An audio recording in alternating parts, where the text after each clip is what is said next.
उसने कहा, तू इश्क है मेरा, जुनूं मेरा है तू, तू अक्स है मेरा, तू मेरा प्यार है, मेरी मोहब्बत है आखिरी। सब कुछ कहा उसने, मगर खामोश थी मैं।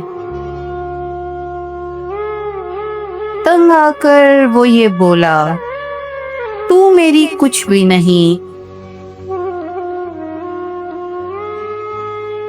फौरन कहा मैंने, ये पहली बार सच बोला है तू। इन 7 बरसों में ये सच्चाई का एक लम्हा, अगरचे तल्ख है,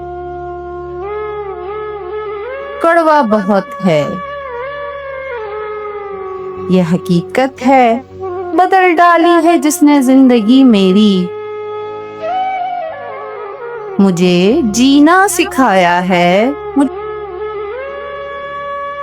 कितना बचाया है।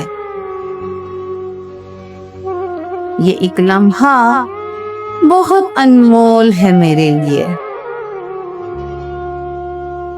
बहुत अनमोल है मेरे लिए।